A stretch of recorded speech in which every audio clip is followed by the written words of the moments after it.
Woo-hoo-wee, what's going on YouTube? It's Donnie B all day, Donnie B all day. So, the Shredder did a video today where he opened a package that I sent him. It's actually a knife that's Paul Meyer's knife, who sent it to me to send it to him, roundabout. But like everything I send Shredder, I sent a video because, I mean, not a video, a letter, because watching him read the letters always cracks me up because I write things the way I am. It's just mental, right? So young Shredder got the package and did the letter today, and it cracked me up the whole time. Very, very funny. So I got a package today. Speaking of getting packages, it says fragile, but what's in here destroys things that are fragile. So this is from Steven Szabo, fellow vet, awesome dude. He said he wanted to send me something. Well, he did. He was not joking. He wrapped it so well, I was like, it's going to take me a half hour to open it. So I started already, giving myself a little heads up. And what we're going to do is we're going to use the Combat Trudon to break this puppy loose. So let's do that a little bit. Let's do that. So I know by the shape, I could tell what it is. It's definitely a Kukri, and it's definitely a big Kukri. Which Kukri and made by whom, I have no idea at this point, but we are getting closer and closer. So he told me I was going to be excited. He said I was going to like it. Anytime somebody is like good enough to send me something, man, I don't care what it is. You could have taken some of Grandma's vomit and put it on a saucer and sent it to me, and I'd still be happy. I'd throw it away, but I'd be happy. So this is what he sent me. Ooh, doggy. This is a classic Kukri. I love the laced frogs. Love the laced frogs. And I actually don't have one with a laced frog yet. Well, till now. So a laced frog Kukri with, it looks like a buffalo bone, buffalo horn. Woo! Buffalo, man. So I'm not sure if this is an ex-Gurkha house or where this is from. I don't think it's the Kukri house. Just because of the markings on the blade. They do different markings. But this thing is like 8 pounds. I am not kidding. So let's put that down for a second. We'll check out some more of this sheath. Typical Nepali style. It's pretty badass. You have a really nice size knife and honer, utility knife and honer. I believe those are all buffalo horn as well. Buffalo horn is what it is, not buffalo bone, buffalo horn. And you can see, how do you know, D-Bad? You got sunglasses, how can you tell? No, you can just tell. See that little white spot? That wasn't a crack, that's just part of the horn, right? See all that? That is a horn handle. Now, this thing, you say, man, why is it 8 pounds? It looks like every other Kukri you have as far as size-wise.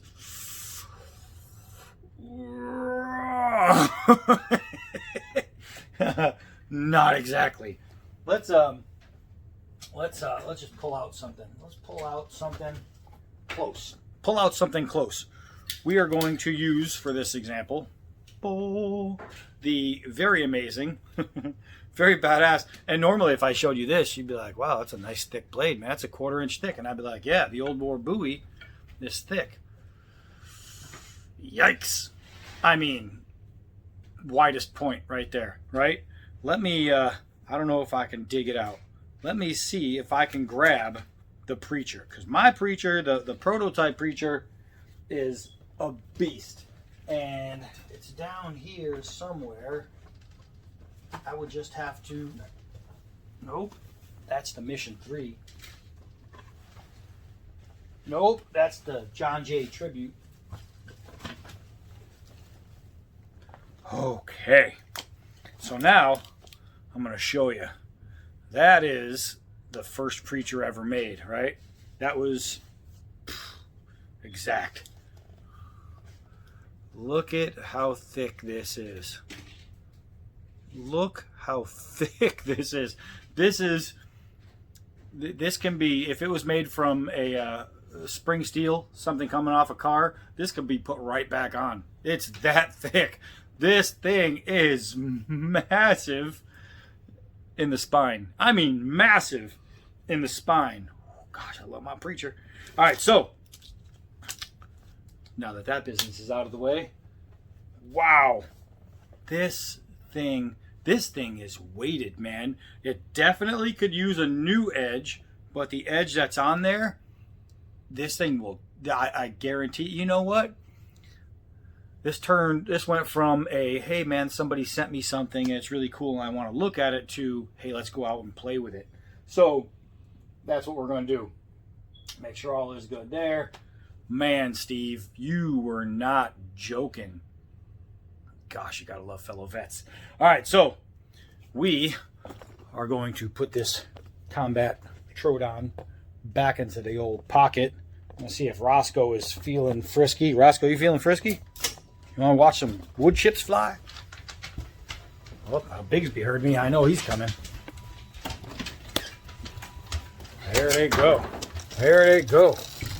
All right, so we are going to test this thing. Now, the steel, because I have no write-up on it, there's nothing. He just said, I'm sending you something, and he sent me something in deep. I can't believe how freaking thick this is. But I can tell you that it's gonna be most likely, and I'm almost 100% certain, 5160 or 52100, right? One of those two. Which one of those two? I don't know. We're gonna play with it. So, the giant buffalo horn kukri is what I'm going to call it. There is a maker's mark right there, which is different than how Kukri House does it. The etching is different than Kukri House. Kukri House does a different job, and then these guys have a little symbol right here. It's a sun, so I'm going to have to look that up. Definitely a beast. You can see where the end of the tang comes through. These tangs are like triangular cut, and they go to a point and then come out there, and then are hammered against the brass to hold in the brass plates. I can't believe how freaking heavy this thing is. Let's do some drop tests. All right, I don't have to do many of those. It's so big, it's probably going to split the log if I keep doing that. Let's do a hard downward. I didn't miss. That just happened. It took out the entire, I hit here, it took out the entire section that I hit.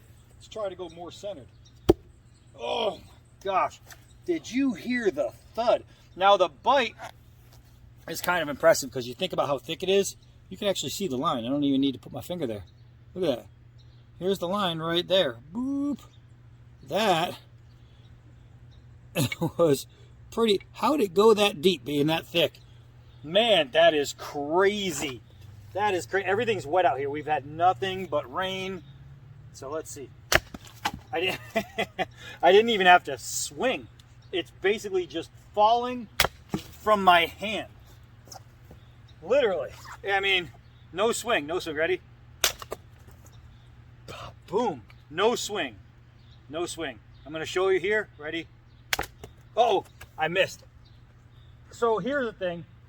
I did a video a while back on how to swing a kukri. A kukri is made with the OK grip in mind. So basically, you don't swing with your arm with a kukri like that. You can, but that's not how you do it. With a kukri, you OK, just like this. You release from the wrist and use these fingers to pull in a snapping motion, and that's how you do it. I put a bunch of power into that first swing, didn't break the piece, right?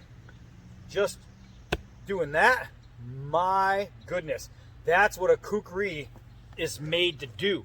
So if you got yourself a kukri, practice closing on it. Boom, the front here, when you do this, the front is going to do all the work. Why do you think these Gurkhas could go on for so long? Because they didn't tire themselves out with big swinging arms. They kept it close. They were able to hit fast with short motions because they were just letting the Kukri do the work. And that's important. So, let's see here. Let's see here. Man, I said it doesn't have an edge, but it's got enough of an edge. Definitely has enough of an edge. Man, oh man.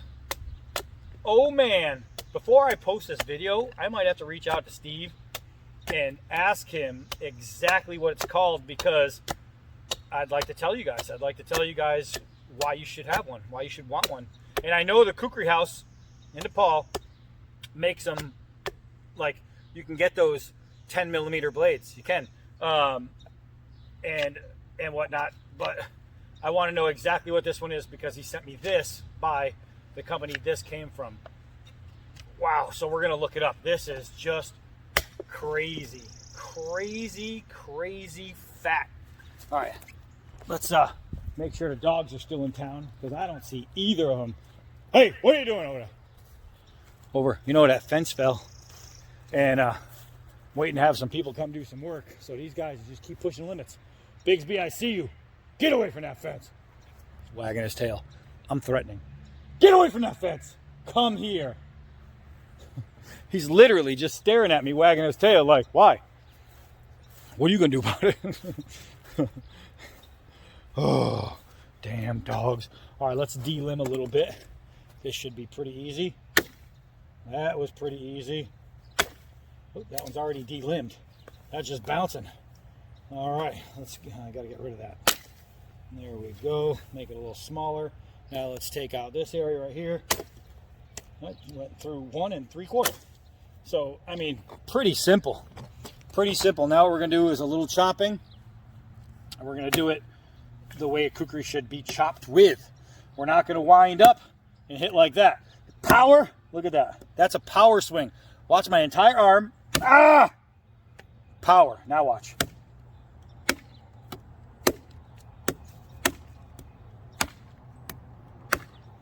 Look at this. Look at this. Look at this. This is how you swing a Kukri. You don't need to wind up and waste power. That's why the British could not beat the Gurkhas, and that's why the Gurkhas ended up joining forces with the British afterwards, because the British said, screw that. If you can't beat them, ask them please to join you. And that's why we have British Gurkhas. But, man, look at the way the wood is just flying. My goodness. I love the OK. Just letting the blade do the work. Now, in case you guys aren't noticing what's happening here, look at this.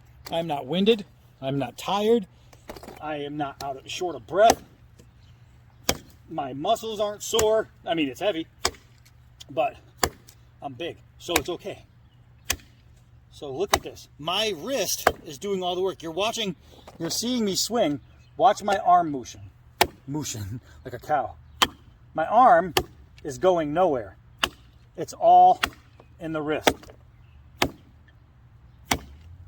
And the OK doesn't have to be exaggerated. You don't have to do this and then boop. I mean, you're going to get a lot of power doing that.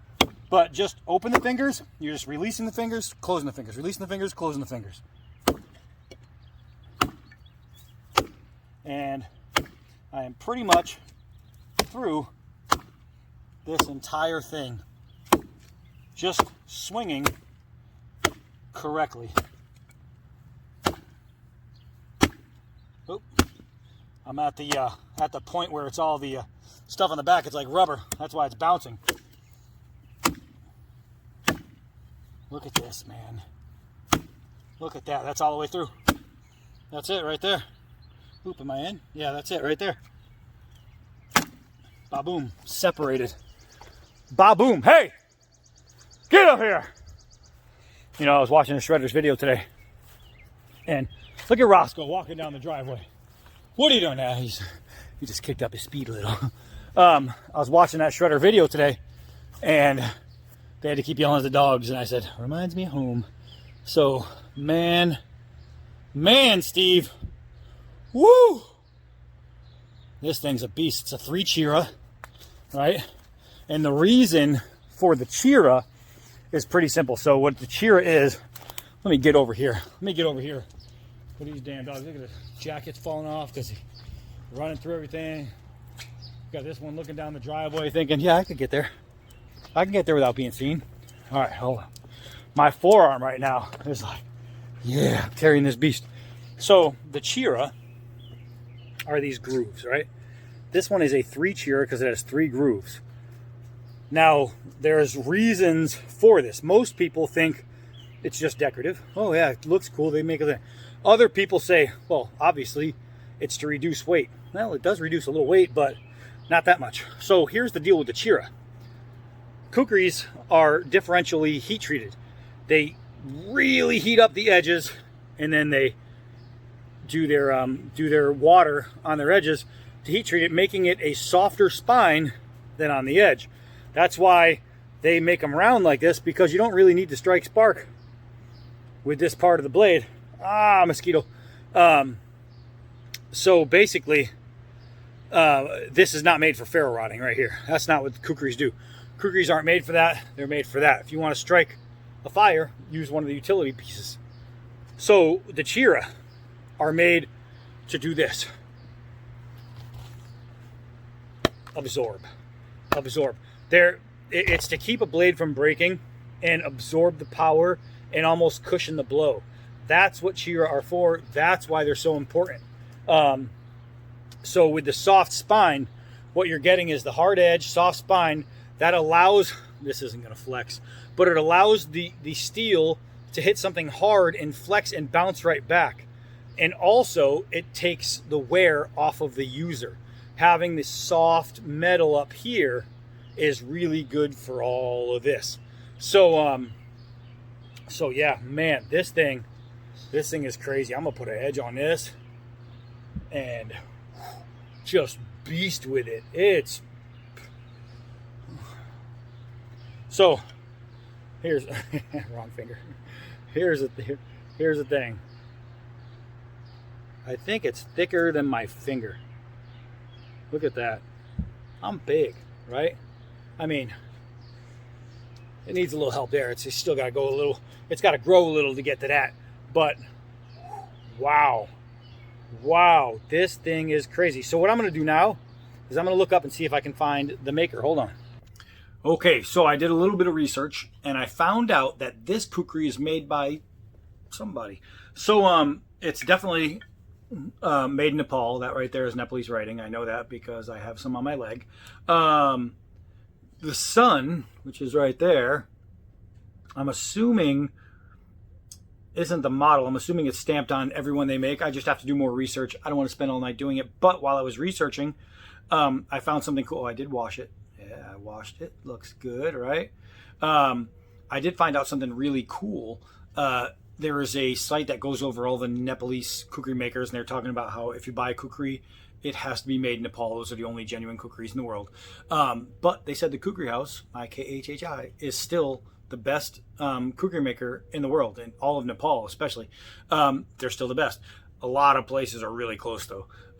There's differences I can find between this one and a Kukri House blade. With easily I can find some differences, but one thing I can tell you that's the same, they work. Oh my goodness, they work. These things are awesome. So Steve, man, bro, I absolutely freaking appreciate it.